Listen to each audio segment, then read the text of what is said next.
Welcome to Empowering Plans, a show dedicated to identifying waste and undue expense in the health benefits industry, discovering ways to maximize benefits while minimizing costs, and empowering employers, administrators, and consultants to emphasize, once again, the benefit in benefit plan. Today's episode is brought to you by the FIA Group, empowering plans since 1999. Now here are your hosts, the FIA Group's own CEO, Adam Russo, and Senior Vice President and General Counsel, Ron Peck. And Brady.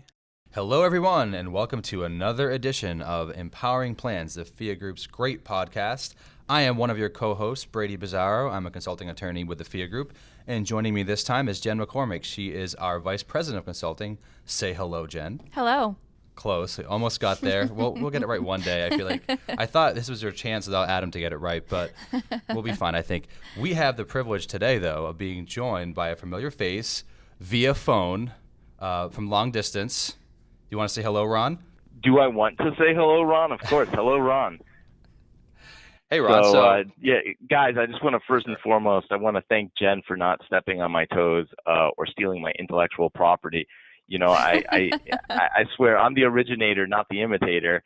I thought my humor was so clever. I was ready to print out T-shirts, hoodies, mugs, and now everybody's hello, fill in the blank. So I'm starting to feel like I need to come up with something new. Well, I mean, next time. Yeah, next time. I think for now it still works. But so, Ron, why don't you tell us a bit about where you've been, what's going on?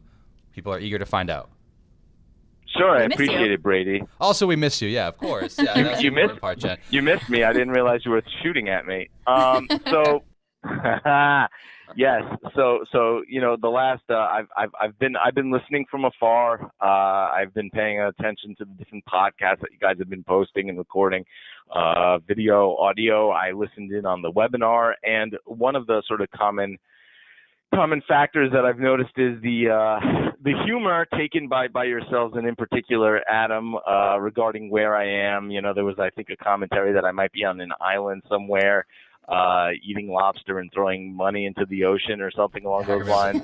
You know, but as time has passed, you know, there's been some commentary about how I'm taking a much-needed break and a much-needed break or vacation. And the one thing that I've definitely noticed as a result of that commentary is a number of people have started to think, what's wrong with Ron? What's going on with Ron? Because if there's one thing everybody knows, it's that I don't take vacations or breaks. So this kind of this change in the norm has upset a lot of people and has got them wondering what's going on.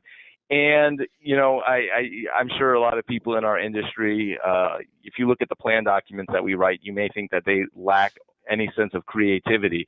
But the truth is, the people in our industry have great imaginations and have come up with a number of different reasons why I am MIA. And I just wanted to clear the air a little bit about what's going on, where I've been. First and foremost, I want to thank Adam, and I want to thank the team.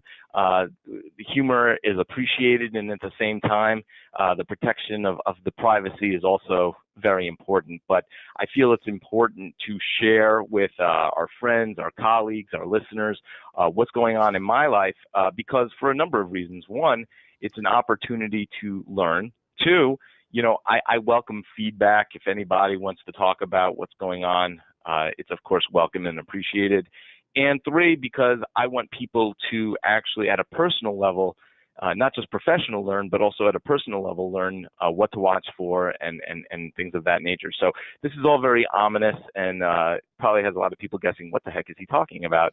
So let's dive right in. A few weeks ago, my wife, who had been suffering from a dry cough, a lot of asthmatic sort of cold-like symptoms for almost 6 months at that point, 6 months.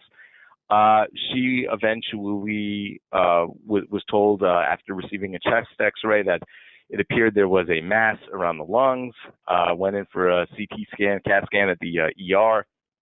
And at about 1 a.m., we discovered that it was, in fact, a cancerous tumor, and it looked to be a form of lymphoma. So not too long after that, we began the process of seeing an oncologist, a local oncologist here at the hospital. Great facility, great providers, intelligent people, very much valuable. You know, there was the biopsy. After the biopsy, we were told that it was Hodgkin's lymphoma. but the biopsy was sent out to Mass General, the brilliant people at Mass General in Boston, and they actually looked at it and they ended up determining that that was not the correct diagnosis, and it was in fact a form of non-Hodgkin's lymphoma, which was unfortunate because, for those who don't know, Hodgkin's lymphoma is very easy to treat and has a very, very, very good prognosis, something like 99% cure rate, whereas non-Hodgkin's is all over the map because there's so many different types. I can tell you now, in summary, 3 weeks later, we finally have a final diagnosis, and it is primary mediastinal diffuse large B-cell non-Hodgkin's lymphoma. And for the cool kids, it's PMBCL is sort of the acronym or initials that they use. And, again, it's been 3 weeks of, you can probably tell just from the amount of things I've already said, just a wild and crazy ride just to get to the diagnosis stage, which obviously you need before you can start to come up with a treatment plan. For those who are wondering, the prognosis, while maybe not as good as Hodgkin's, is very close. So, we're very optimistic. We think that we're going to get out of this half a year later, 6 months later, and this will be in the rearview mirror. But the reason why I'm explaining this, like I said before, it's not just so people understand where the heck is Ron. It's also so that we can learn a little bit from these experiences and what I've seen even in the last 3 weeks. And, the first thing that I've learned for everybody is something to take home, whether this is you personally or as a plan professional, healthcare administrator, anyone who's in the healthcare industry, frankly, or if you're an employer, is to ignore the statistics. And I know people are going to say that's crazy, but I return the comment that 75% of statistics are made up. Oldie but a goodie. No, but the thing is, statistics are in essence a compilation of data of past experience. And as attorneys know, if you've ever watched a personal injury attorney's commercial, past success is not a guarantee of future success. And so it's important to look at statistics as one factor whenever we're doing whatever it is that we're doing. But at the same time, you need to look at each case on its own merits. And how did I learn that? Well, I think I mentioned already that my wife had been suffering almost 6 months with a dry cough, and looking at the eventual diagnosis and a lot of the warning signs of this particular type of lymphoma, not only does she fit the demographic, a young woman, adult in her third decade of life, she literally fits the demographic for this particular form of non-Hodgkin's lymphoma, but also the symptoms that she was suffering are textbook. But from the primary care physician's perspective, again, you look at it and statistically, the likelihood that this was what was getting her and this was what was bothering her was very, very low. So, the problem is from the provider's perspective, you're looking at statistics, at least in part, to kind of guide your diagnosis. What is wrong with this person? And I absolutely understand that. But at the same time, we as health benefit professionals and as people ourselves, potential patients ourselves, you need to advocate for yourself. You need to say, we thought it was this thing because of a combination of statistics, demographic, and symptoms, but it's not resolving. And at what point do you say, we may be wrong? Because I think one of the things in healthcare that we probably notice but don't do enough about is that everybody gets it into their mind that this is the thing that's wrong. This is the thing that is the problem. And once we get that fixed in our head, we start to treat that one issue. And it's almost like a one-way road. You're heading down this path and you can't go backwards. And that's a problem. So the first thing that I would tell you, both as an individual who may be seeking treatment, but also somebody who deals with health benefits and health insurance, the onus is on us to look at these claims, to look at the treatment and say, this person has been treating for this condition for 6 months and there has been zero improvement. In fact, things are getting worse. Maybe something is up. Maybe this is the wrong diagnosis. And so I think we as a profession, we're dumping money, plan benefits into the treatment of a condition that may not even be the correct diagnosis. Second, and this is tied to it, get a second or third opinion. If you are a benefit plan sponsor, an administrator, it is your responsibility to not only cover financially obtaining a second or third opinion, it is also your responsibility as a human being to tell that patient, to tell that plan member, hey, look, you got your diagnosis. This is what the plan is. Go somewhere else, get a second opinion. And I think that we don't do enough to promote that. Maybe there's this fear that, hey, getting a second opinion, is that an additional cost for the plan? Trust me, it's always less expensive to measure twice and cut once. And I can tell you again that even after it took a long time for my wife to be diagnosed, when they did first diagnose her, it was the incorrect diagnosis. And I'm grateful to the people who did take care of her that they automatically submitted it for further review by some others so that they were able to achieve through a second opinion the correct diagnosis. And then furthermore, my wife and I, we then went to a third facility to get another set of eyes on it, sort of a tiebreaker, and to confirm it. Because again, if you're treating the wrong condition, not only are you losing valuable time to treat the correct condition, but you're also wasting plan assets on what would be deemed, I guess, not medically necessary. So let's avoid that by promoting and sponsoring second and even third opinions. The next thing, and this I think is really a little bit more close to home for those who are on the phone, Jen, Brady, anyone else who has been involved, kind of been aware that this is going on in my life right now. It is so important that everybody feel a sense of confidence and ability to deal with these issues. And I'm not just talking about people who can step in and fill the void, albeit temporarily, I hope. Keep that desk clean for me, guys. But I think also from a plan perspective, our benefit plan, and I know we talk about the fee group self-funded plan all the time, and we talk about it almost objectively. We talk about, hey, the costs are so low and the benefits are so great. But I mean, what are we really talking about? We're talking about the fact that somebody can get their prescription allergy medication with a low or no copay because they're buying generics. Well, whoop-de-doo, great. I'm being incentivized to, and this is one of the big feathers in our cap. I'm being incentivized to have my wife deliver our newborn at this hospital instead of that hospital because it's going to save us 10 grand, 20 grand, 30 grand. And in a vacuum, that seems like a lot of money. But when you look at the type of situation my wife and I are going through, all of a sudden now that, while it is a drop in the ocean, it's a large drop, but it's still just a drop in the ocean. It is so important that a benefit plan be properly structured, because it's not only important to the plan sponsor that you have your ducks in a row, you know exactly what you're going to cover, you know exactly how you're going to cover it, but it's also important for the patient. Because I can tell you, as somebody who's now going through this myself, whose wife is being treated for a condition like this, having a benefit plan that is clear, the benefits are laid out, we understand how the plan works. I cannot say enough good things about the team at the FIA Group. Adam in particular, Adam Russo, has really stepped in to protect me and my family. I can't say thank you enough. Our third-party administrator, our TPA, BBA, Blue Benefit Administrator, is a part of the Cobalt family, one of Dave Panucci's shops. He and his team have been amazing and have communicated and been proactive. The people at Symetra, our stop-loss carrier, we're open to communication. They're collaborating. They're not an adversary. They're not looking for ways to screw over the plan.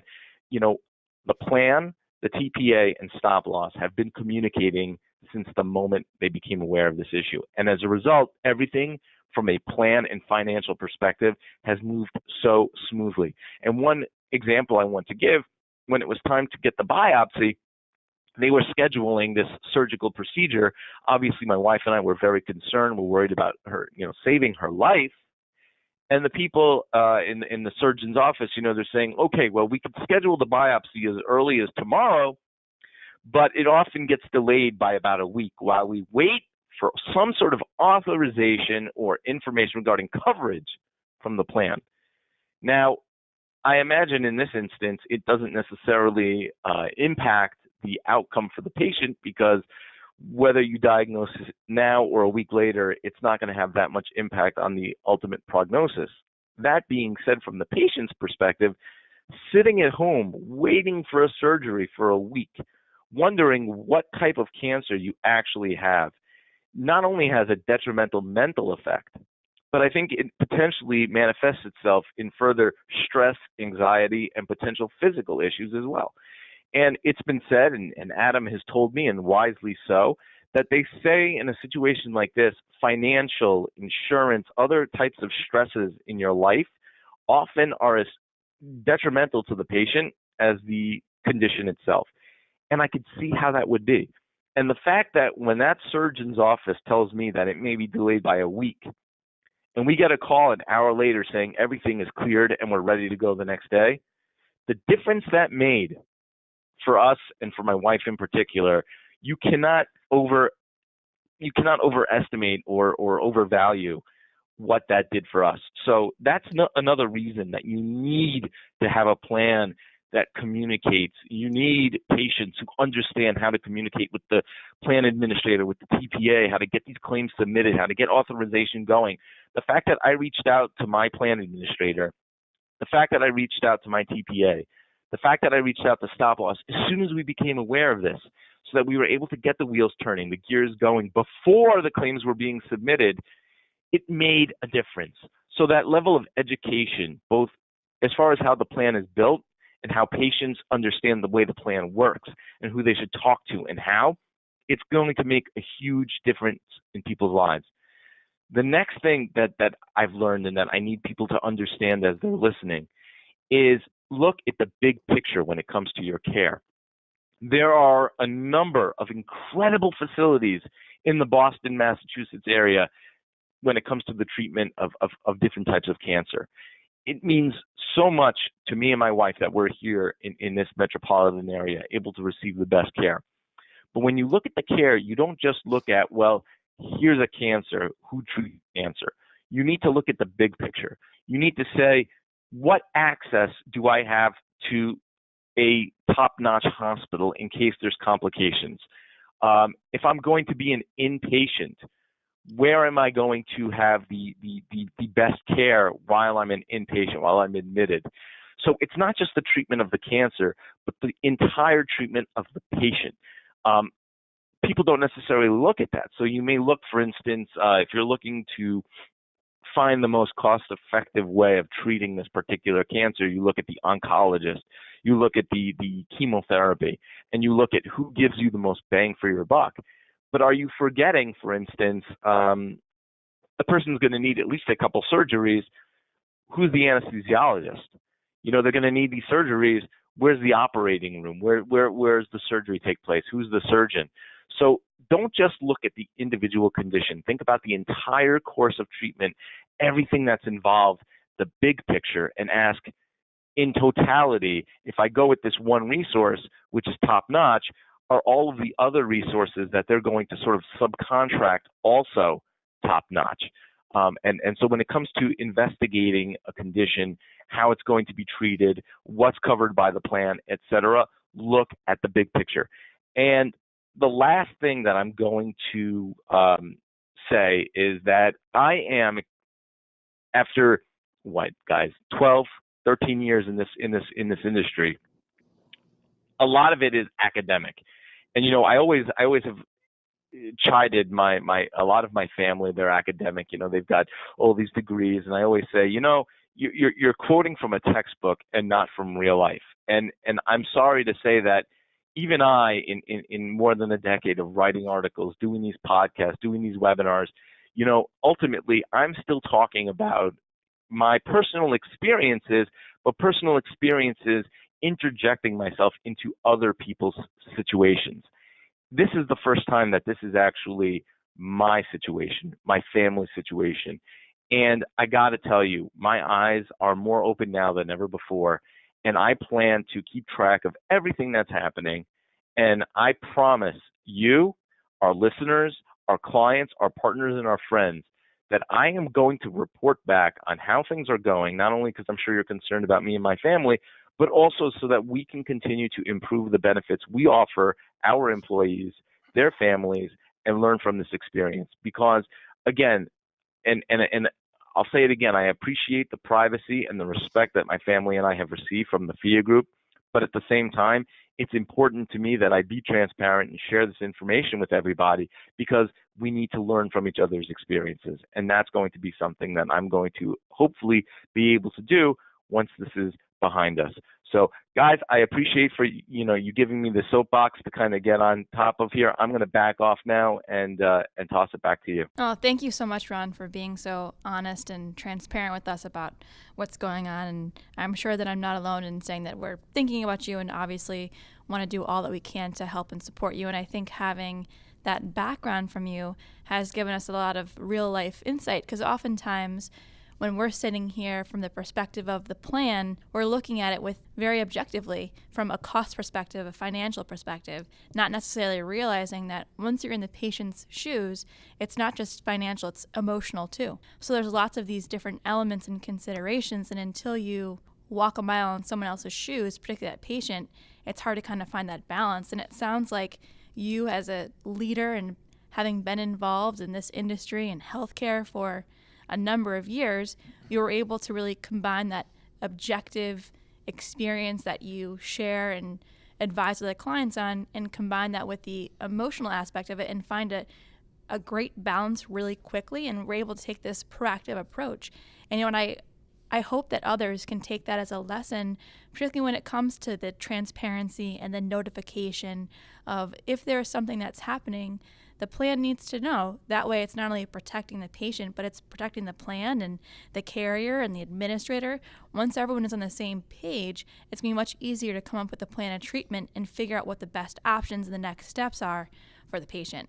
So I think that you reminded us that the patient really is why we're all here and who we're trying to look out for. So thank you for sharing that with us, Ron. Thank you, Jen. I think very well said. I would echo, Ron, a lot of what Jen just said, obviously, and just add that our industry, I'm relatively new to the industry, but it's a close-knit industry, and FIA is a close-knit company. And so I know I speak for everyone at FIA and people listening that, we're appreciative of you sharing your experience and providing sort of lessons to be learned. And I think also importantly, like you mentioned, don't forget about the little things. Like you said, it's not all just about having the best care for the treatment per se, but it's every piece, every cog in the wheel matters. The big picture, I think you did a great job of explaining it.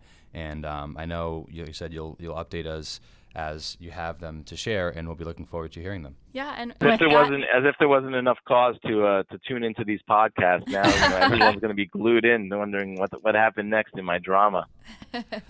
Yeah. Journal entry number 2. Looking forward to it. No, thank you so much for joining us and calling in today, Ron. And with that, I think that we can thank everyone for being here and wrap up. So on behalf of myself, Jen McCormick, and Ron Peck, thanks for joining us, everyone. We look forward to being with you next time.